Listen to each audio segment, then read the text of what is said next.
so let me just give it another example. Let's say you're interested in whether people who have more religious attitudes engage in more religious behavior. That would seem to be a reasonable hypothesis. So let's say you ask about attitude, like, are you a Christian or are you Jewish? And then you ask over a behavior, did you go to church last Sunday? Did you go to synagogue last Saturday? Single attitude, single behavior, again, you can see it's the same problem as the recycling issue. Maybe you believe yourself to be religious, but that weekend you were out of town, or something happened, or you were sick. The one time point is a problem. So you want to aggregate over time. Did you attend services, how often in the last month, the last year, did you attend religious services? And also you want to have some other behavioral acts to include. So you're aggregating over time by asking about, did you go to services last week, last month, etc. But that's just one kind of behavior. You also want to think about other kinds of behaviors that might indicate religious observance that didn't involve going to this particular time of worship in this group. So you might ask people how often they prayed privately, how much money did they give to religious charities. You can think about different behaviors that might indicate religious observance or involvement, but you don't want to have just one of them. And so aggregating over time and aggregating different behavioral types, breaking behaviors down to different components, doing that will serve, it would seem, and Fishbein and Agin argue, to increase the relationship between your attitude and behavior.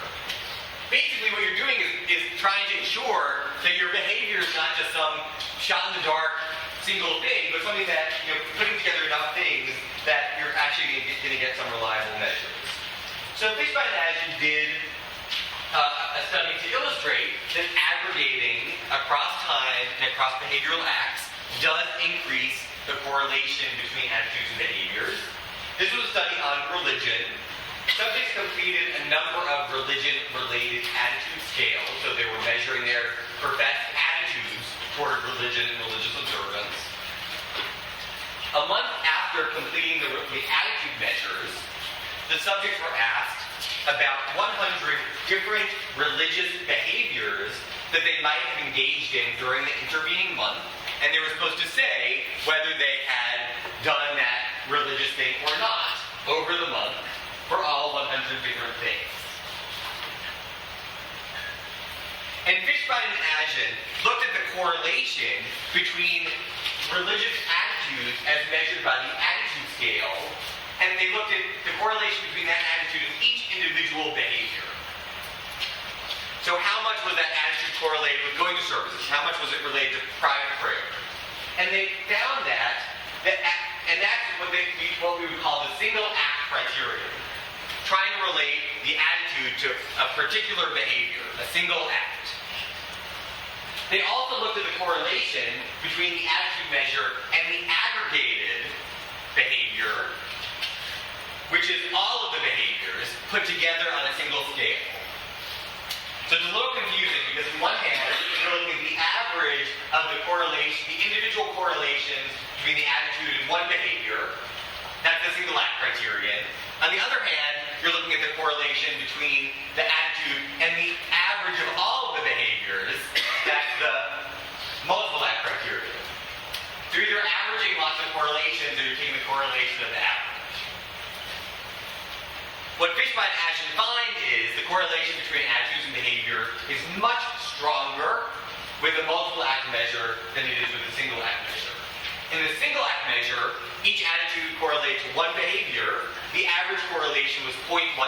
So just like in that previous review of the literature I mentioned a few minutes ago, when you look at this multiple act aggregated measure, how the attitude measure correlates with all of the behaviors aggregated together, then the correlation was positive 0.6, which is a correlation that makes psychologists very happy, because that's a pretty good correlation in psychological research. That means that there was a moderately good covariance between the attitude and behavior.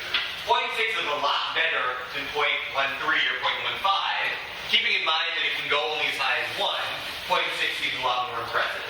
So you can get a strong relationship between attitudes and behaviors by aggregating your behavioral measure. The other thing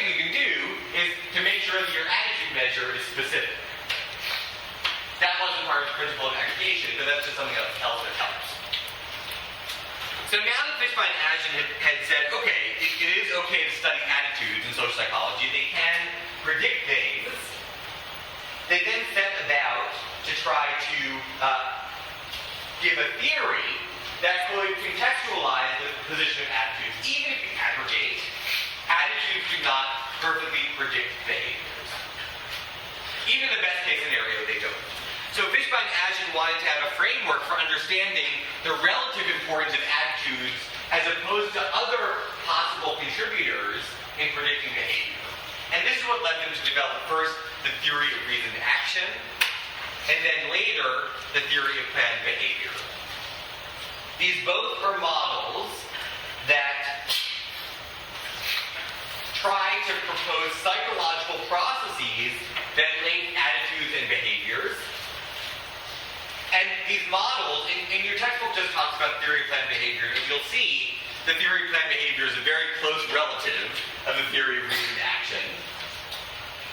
These theories are concerned with volitional behavior. In other words, they're concerned with behavior that you choose to engage in. They're not concerned with reflexive behavior. They're not concerned with behavior that you're coerced into doing because somebody has a gun in your head, though they are interested in some social pressure. They're interested in behaviors where you have some choice, where you have some leeway, not just reflexive behavior. Also, these theories are concerned with proximal rather than distal causes of behavior. In other words, they're concerned with the immediate reasons that you engage in a particular behavior or not in a moment. The theories are not interested in like the way back when reasons for your behavior, like your personality and the way that your mother treated you. We'll see that your social framework plays a role, but the theory is really concerned with, in a moment, what's the calculus that goes into determining whether or not you engage in a behavior. So it's not looking way back in your life history and personality, but more at the close by in time kinds of causes. So let me tell you first about theory of reasoned action, then we'll see how it morphs into the theory of planned behavior. The first premise of these theories is that behavior can be reasonably studied using behavioral intention as a proxy. So, an assumption of Fishbein and Ashton's theories is that what we intend to do is oftentimes what we end up doing. So the theories try to explain, using the terms on this side of the equal sign, our behavioral intentions. They try to understand the processes that lead us to intend to do something, and they assume that our behaviors often